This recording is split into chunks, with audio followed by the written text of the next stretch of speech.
നമ്മൾ വരുന്ന 24-ാം തീയതി കൃഷി വിജ്ഞാൻ കേന്ദ്ര ത്രൂഔട്ട് ഇന്ത്യയിൽ സ്റ്റാർട്ട് ചെയ്ത് 50 വർഷം കഴിഞ്ഞു.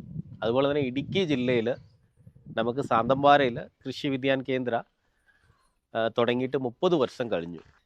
ഒരു കാലാവസ്ഥ മാറ്റം കൊണ്ട് വരുന്ന 24-ാം തീയതി കൃഷി എങ്ങനെ നമുക്ക് ചെയ്യണം, അപ്പോൾ ആ കൃഷിയിലുള്ള പ്രശ്നങ്ങൾ എന്താണ്, പുതിയ പുതിയ ഗവേഷണങ്ങൾ എന്താണ് ചെയ്തിട്ടുള്ളത്, ഇനി നമ്മൾ ഈ കാലാവസ്ഥ മാറ്റം കൊണ്ട് എങ്ങനെയാണ് പുതിയ പുതിയ മെത്തേഡ് നമ്മൾ മാറ്റി ചെയ്യേണ്ടിയ ഒരു രീതികളും, അതുപോലെ തന്നെ പുതിയ പുതിയ കീടനാശിനികളും, പ്രത്യേകിച്ച് ഇൻസെക്ടിസൈഡ്, ഫംഗിസൈഡ്, അതുപോലെ തന്നെ കെമിക്കൽ നമ്മൾ കുറച്ചുകൊണ്ട് കൃഷി എങ്ങനെ മുന്നോട്ട് കൊണ്ടുപോകാം, അതിനുള്ള രീതിയിലുള്ള ഒരു സെമിനാറാണ് നമ്മൾ ഉദ്ദേശിക്കുന്നത്. ഒരുപാട് കർഷകർ സെമിനാർ KVKയിൽ വെച്ച് ചെയ്തിട്ടില്ല എന്ന് പറഞ്ഞ് ഒത്തിരി പേര് വിളിച്ചിട്ടുണ്ടായിരുന്നു. അപ്പോൾ അവർക്ക് താല്പര്യമുള്ള കർഷകർ വരുന്ന 24-ാം തീയതി ബുക്ക് ചെയ്യാനുള്ളതാണ്. അപ്പോൾ അതിന് എൻ്റെ നമ്പറിലോ അല്ലെങ്കിൽ ഒരു നമ്പറും കൂടി തരാം. അതിന് ബന്ധപ്പെട്ട് കഴിഞ്ഞാൽ നമ്മൾ 150 പേരാണ് ഉദ്ദേശിക്കുന്നത്. അതിന് ഉള്ളിനുണ്ടെങ്കിൽ കുഴപ്പമില്ല.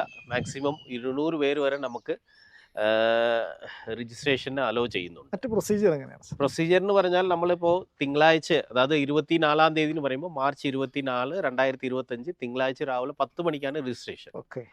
അപ്പോൾ 10 to 3 മണി വരെയാണ് നമ്മൾ സെമിനാർ ഉദ്ദേശിക്കുന്നത്.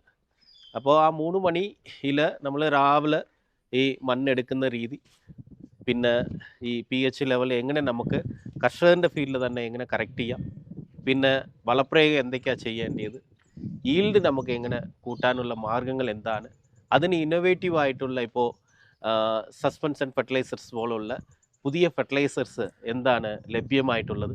ഇപ്പോൾ ഫോർ എക്സാമ്പിൾ നമുക്ക് DAP കിട്ടുന്നില്ല, അപ്പോൾ അതിന് ലിക്വിഡായിട്ടുള്ള DAP പല കമ്പനീസും മാർക്കറ്റിൽ ലഭ്യമാണ്. അപ്പോൾ ടോട്ടൽ നമ്മൾ ഒരു 20 കമ്പനീസോടെ സ്റ്റാളും ഇവിടെ ലഭ്യമാക്കിയിട്ടുണ്ട്. കെമിക്കൽ ആൻഡ് ബയോ എല്ലാം അതായത് ന്യൂ ജനറേഷൻ ഇൻസെക്ടിസൈഡും ഫംഗിസൈഡ്സും അതുപോലെ തന്നെ ബയോ ആയിട്ടുള്ള എല്ലാ തരത്തിലുള്ള ബയോ പ്രോഡക്ട്സും ലഭ്യമായിട്ടുള്ള കമ്പനീസും, അതുപോലെ തന്നെ നമുക്ക് ചൂടുള്ള സമയത്ത് നീർവാർച്ച എങ്ങനെ ഉറപ്പുവരുത്താം, അതിപ്പോൾ മെഷീനറീസ് കൊണ്ട് എങ്ങനെ ചെയ്യാനുള്ള സ്റ്റാളും കൂടി അവൈലബിൾ ആക്കിയിട്ടുണ്ട്. അപ്പോൾ അന്നത്തെ ദിവസം താല്പര്യമുള്ള കർഷകർ വന്നു കഴിഞ്ഞാൽ നമുക്ക് ഈവൻ AI മെത്തേഡ്, ഇപ്പോൾ ലേബർ കുറച്ചുകൊണ്ട് നമുക്ക് എങ്ങനെ ഇനി കൃഷി മുന്നോട്ട് കൊണ്ടുപോകാനുള്ള മാർഗങ്ങളും കൂടിയാണ് അന്നത്തെ സെമിനാർ